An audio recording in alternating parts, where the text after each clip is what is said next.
Começa agora o Revista TST, o programa do Tribunal Superior do Trabalho. E hoje você vai ver restabelecida a justa causa de cipeiros que divulgaram documento sigiloso pelo WhatsApp. No quadro Quero Post, o tema é jornada de trabalho. A empresa pode fazer o empregado cumprir parte do expediente de manhã e outra à noite. Semana Nacional da Execução Trabalhista bate recorde e movimenta mais de 1 bilhão e 600 milhões de reais. No programa de hoje, o nosso entrevistado é o coordenador da Comissão Nacional da Efetividade da Execução Trabalhista, ministro Cláudio Brandão. O Revista TST já está no ar.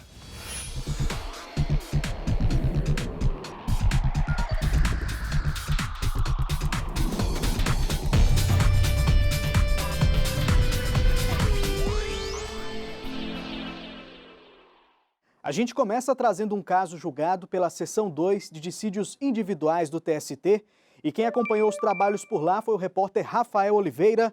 Olá, Rafael. Olá, Anderson. A SDI 2 julgou uma ação rescisória em que um publicitário da Bahia pretendia comprovar que recebia comissões como parte do salário. O profissional esperava que essas quantias tivessem repercussão em valores rescisórios e previdenciários.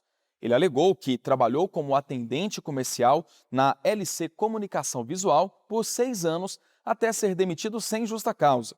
O publicitário recebia pouco mais de R$ 1.900 de salário, mais as comissões por vendas. No entanto, esses valores a mais não integravam a folha de pagamento nem repercutiam no cálculo das demais verbas, como 13º e férias. Para comprovar que os valores eram pagos dessa forma, o empregado apresentou à Justiça extratos bancários efetuados mês a mês, sempre no dia 10. A empresa, por sua vez, negou a existência de pagamento de comissões extra-folha. Disse que os valores apontados nos extratos tinham origem em negócio paralelo mantido pelo publicitário e que seriam alguns dos motivos da demissão. Veja na reportagem como os ministros resolveram o caso. O Tribunal Regional do Trabalho da 5ª Região na Bahia entendeu que os extratos bancários apresentados pelo publicitário não confirmam pagamentos por parte da empresa. A decisão do TRT teve como base a falta de identificação da origem dos depósitos ou transferências. Com fundamento no artigo 966 do Código de Processo Civil, o publicitário ajuizou ação rescisória para desconstituir o acórdão regional. De acordo com o inciso 7º, a decisão de mérito transitada em julgado pode ser rescindida quando o autor obtiver, posteriormente ao trânsito em julgado, nova prova cuja existência ignorava ou de que não pôde fazer uso. O relator na SDI 2, ministro Douglas Alencar, negou o pedido do empregado de desconstituir a decisão regional. O ministro entendeu que os extratos bancários apresentados após julgamento do caso no TRT não se enquadram como prova nova, um dos requisitos da ação rescisória. O ministro observou que os documentos não surgiram após o trânsito em julgado. Ainda segundo o ministro, eles apenas não foram requeridos no momento oportuno pelo autor da ação. A decisão do relator foi acompanhada pelos ministros da SDI 2 por unanimidade. Depois do intervalo, jornada de trabalho fracionada em 2 turnos é o tema do Quero Post de hoje. Voltamos já.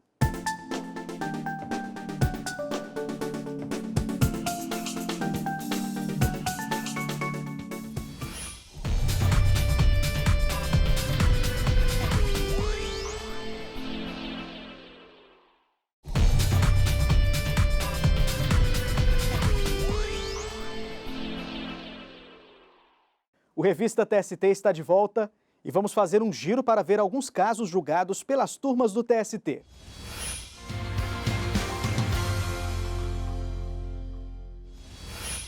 Começamos pela 8ª turma. Os ministros reconheceram a validade da dispensa por justa causa de 3 integrantes de comissão interna de prevenção de acidentes de uma empresa do setor de petróleo no Guarujá.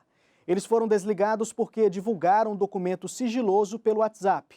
A mensagem compartilhada trazia uma lista com nomes de pessoas que seriam dispensadas pela empresa. Para o TRT em São Paulo, o ato não teria sido grave o suficiente para caracterizar uma justa causa. Mas ao julgar o recurso da empresa ao TST, a relatora ministra Maria Cristina Peduzzi teve outro entendimento. Para a ministra, a exposição ao público de documento sigiloso caracteriza a violação de segredo da empresa. E embora eles tivessem direito à estabilidade provisória, por serem membros da CIPA, houve quebra da confiança, condição essencial à manutenção do emprego. E a quarta turma entendeu que a empresa de telemarketing pode exigir certidão de antecedentes criminais de atendente. O Tribunal Regional do Trabalho da 13ª Região, na Paraíba, havia condenado a empresa de telemarketing ao pagamento de indenização. Para o TRT, a empregadora não comprovou que o trabalho realizado pela atendente envolvia alto grau de confiança. Na ação trabalhista, a empregada disse que foi obrigada a apresentar uma certidão de antecedentes criminais durante o processo seletivo para trabalhar na empresa. O TRT na Paraíba concedeu a ela uma indenização de R$ 3.000 por danos morais, mas a empresa recorreu da decisão no Tribunal Superior do Trabalho. O relator do recurso de revista da empresa, ministro Caputo Bastos, explicou que o TST, no julgamento de incidente de recurso repetitivo, em abril de 2017, definiu as hipóteses em que se pode comprovar a certidão de antecedentes criminais. Segundo ele, a conclusão do TRT está em desacordo com essa tese. O relator ainda lembrou que a seção 1 de dissídios individuais tem firmado o entendimento de que nos processos seletivos para atendente de telemarketing é lícita tal exigência, pois o empregado terá acesso às informações pessoais dos clientes. A decisão foi unânime. Um médico socorrista do Hospital Cristo Redentor, em Porto Alegre, no Rio Grande do Sul, não obteve direito à adicional de periculosidade. A decisão é da primeira turma. O Tribunal Regional do Trabalho da 4ª Região, no Rio Grande do Sul, havia concluído que a sala onde o aparelho móvel de raio-x era usado apresentava risco. Para o TRT, o profissional não precisaria operar o equipamento para ficar exposto às radiações ionizantes. Bastaria estar na sala durante o uso.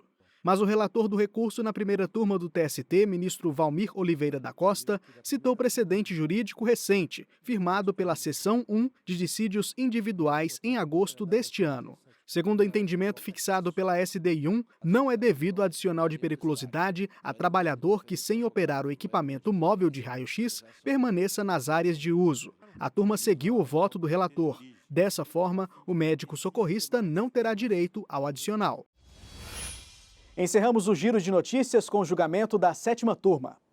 Uma fazenda de cana em Sergipe foi condenada ao pagamento de indenização por dano moral coletivo no valor de R$ 200 mil. Em ação civil pública, o Ministério Público do Trabalho sustentou que a fazenda atrasava constantemente os salários dos empregados e descumpria a norma coletiva que tratava de valor salarial mínimo. Ao julgar o caso no TST, o relator, ministro Cláudio Brandão, explicou que essa prática não pode ser opção, tampouco merece ser tolerada pelo Poder Judiciário, sobretudo no Estado democrático de direito, no qual a dignidade da pessoa humana e o valor social do trabalho representam fundamentos da República. Para a turma, a prática atinge a lei e a dignidade dos empregados e causa lesão a direitos e interesses transindividuais. E vamos conferir uma dúvida trabalhista publicada em nossas redes sociais com a hashtag QueroPost.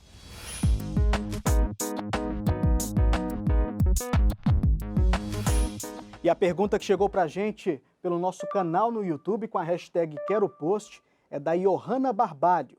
Recebi uma proposta de emprego em que o trabalho seria de 8 ao meio-dia e depois das 5 da tarde às 9 da noite. Esse horário quebrado é permitido por lei? Confira agora na reportagem. Frederico dá aula de história há 20 anos. De segunda a sábado, ele trabalha em 2 lugares. Os horários variam muito. Tem dias que eu entro de manhã, no final da manhã, aí pego o almoço e fico no começo da tarde, que aí evita exatamente, tenho outros horários no começo da manhã ou no final da tarde para trabalhar em outros lugares. Mas tem dia também que eu só venho uma vez à unidade de manhã, e aí eu trabalho só pela manhã.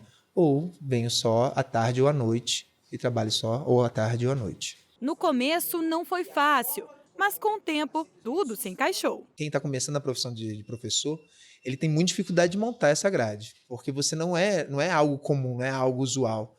Você meio que trabalha ao mesmo tempo de carteira assinada, meio que autônomo. Só que aí com o tempo você começa a aprender como montar a sua grade durante a semana. E aí você vai encaixando com a sua necessidade. O artigo 71 da Consolidação das Leis do Trabalho prevê que em qualquer trabalho contínuo, com duração que exceda 6 horas diárias, é obrigatória a concessão de um intervalo para repouso ou alimentação de no mínimo 1 hora, salvo acordo escrito ou contrato coletivo em contrário, não podendo exceder 2 horas. Este professor de Direito do Trabalho detalha as possibilidades de acordos na CLT. Tem que se fazer um acordo escrito ou com o empregado, e aí seria uma forma de um acordo individual no contrato de trabalho, especificando essa jornada e o período do intervalo, ou então em um adendo ao contrato de trabalho, se for realizado por meio de alteração, nesse caso, desde que com a anuência do empregado.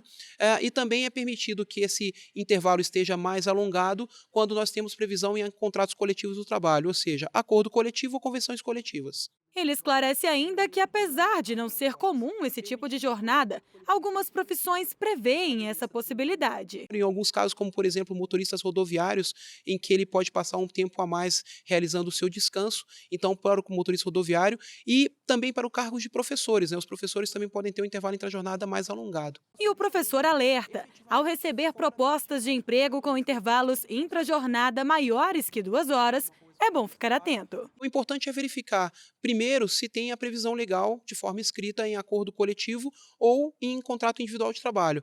É importante que se tenha efetivamente essa cláusula em um desses 2 diplomas jurídicos. E também é interessante que o empregador o faça para que ele evite o risco trabalhista, porque deixando de praticar essa cláusula, certamente a supressão do intervalo entre a jornada ou o elastecimento sem acordo coletivo ou contrato individual de trabalho vai gerar uma demanda trabalhista.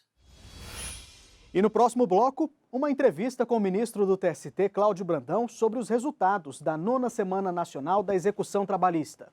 O Revista TST volta já.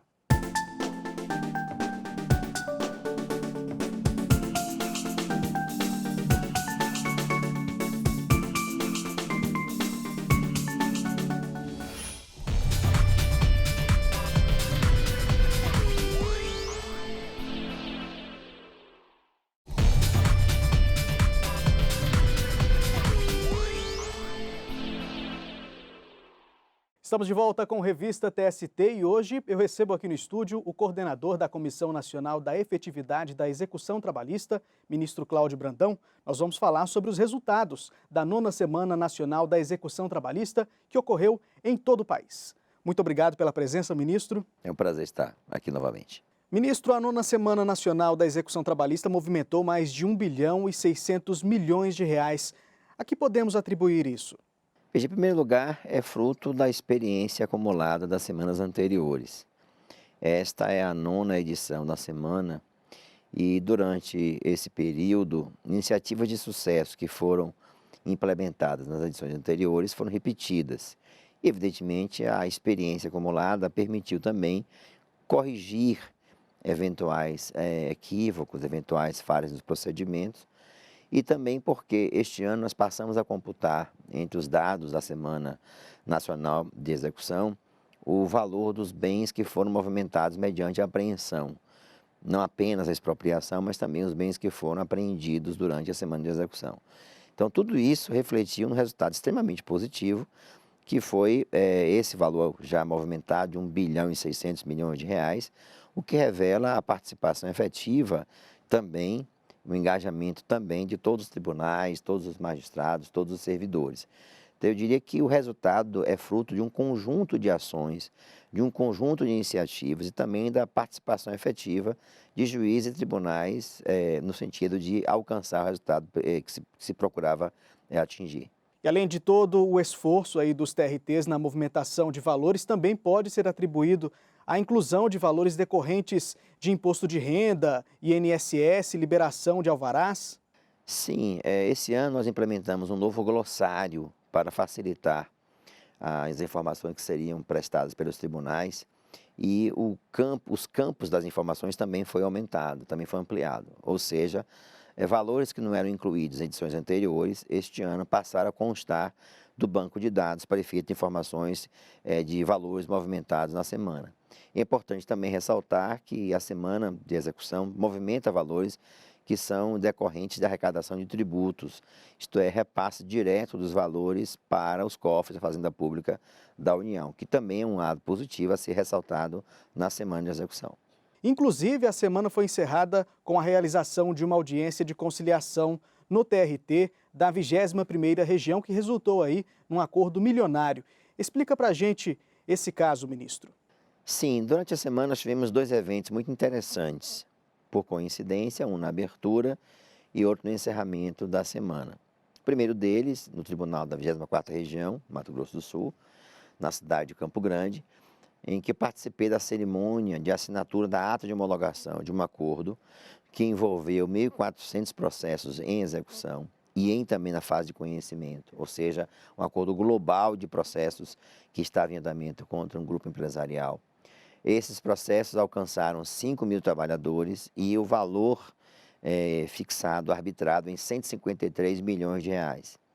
É importante ressaltar que esse acordo somente foi celebrado depois de iniciativas muito interessantes adotadas pelo juiz que comanda a execução naquele tribunal, que reconheceu a formação de grupo econômico, inclusive com empresas multinacionais, e o Tribunal do Mato Grosso do Sul manteve esse entendimento.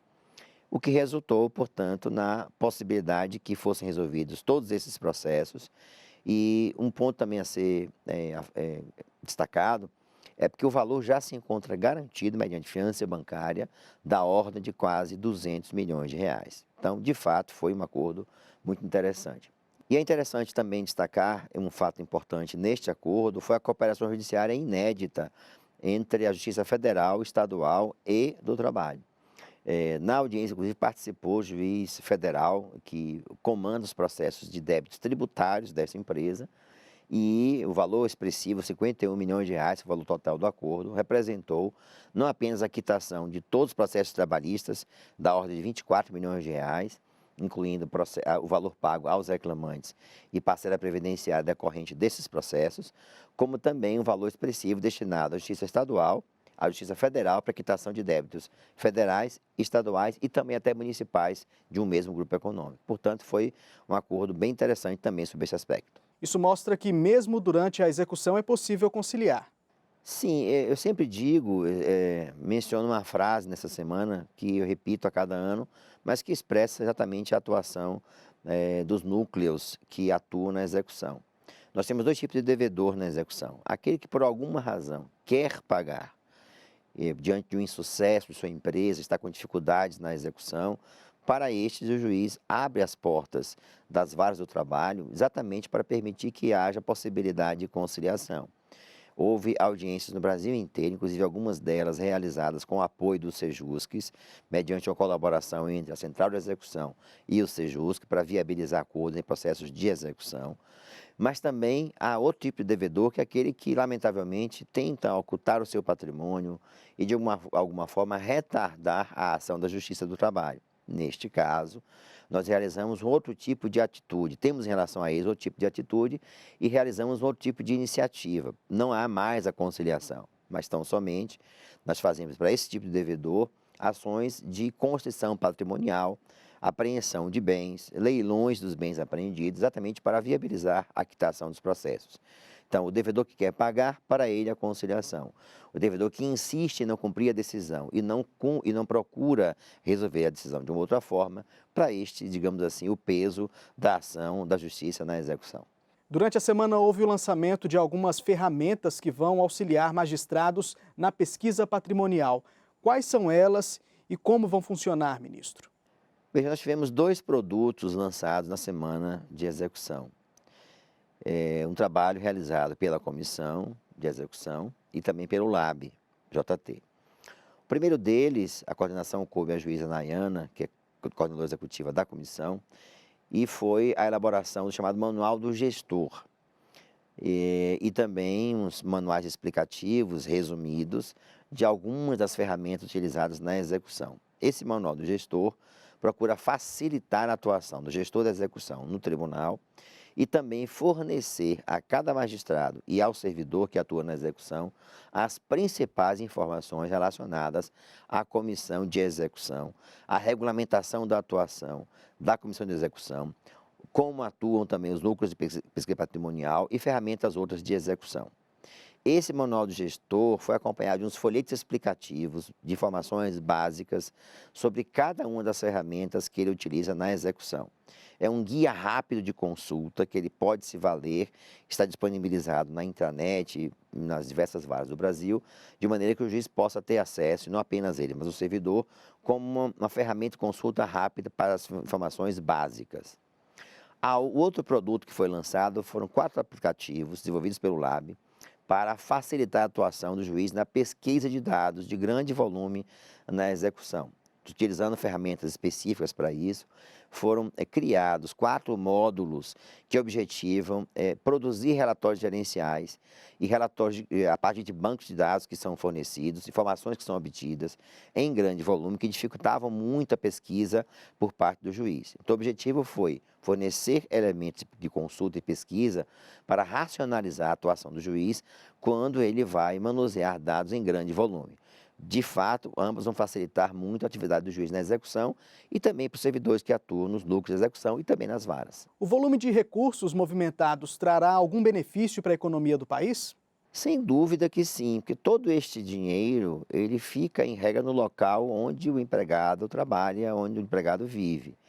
É importante ressaltar que boa parte desses recursos, ela se destinará a pagamentos de dívidas que o empregado tem, enfim, consumo que ele irá desenvolver, eventualmente algum investimento que ele irá fazer, mas não é um dinheiro que é exportado, não é um dinheiro que é aplicado fora do Brasil, ao contrário, em regra, ele circula inclusive na economia local, pagamentos de dívidas pendentes, repito, bem de consumo que ele irá adquirir, enfim, é um dinheiro que não somente movimenta a economia de forma direta e imediata, diria eu, mas também uma parte dele destinada à própria União mediante o pagamento de tributos, isto é, de uma forma ou de outra, movimenta assim a economia.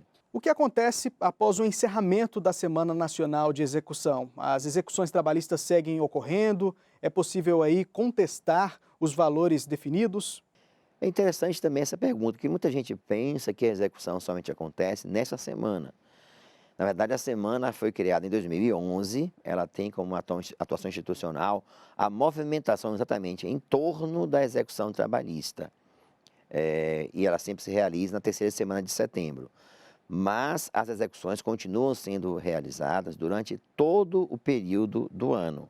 A cada dia, em cada uma das varas, os juízes atuam nas execuções dos processos trabalhistas. A semana, todavia, procura concentrar esforços para que haja uma maior solução de processos num tempo específico. Claro que, após a semana ser concluída, vários atos são praticados, os processos seguem o seu curso normal, a comissão também se reúne logo na sequência para fazer uma avaliação global do resultado, corrigir eventuais falhas, problemas que aconteceram, estabelecer novas diretrizes para o próximo ano, mas nas varas tudo volta ao normal, isto é, o juiz continua atuando na execução, as empresas que eventualmente querem se defender oferecerão ações de execução exatamente para seguir o ritmo normal do processo. Eu diria que tudo volta à normalidade. Muito obrigado pela entrevista, ministro. Prazer meu, e ano que vem estaremos na 10ª edição da semana. Espero alcançar um resultado ainda melhor. Obrigado. E nós ficamos por aqui. Obrigado pela companhia e até o próximo Revista TST.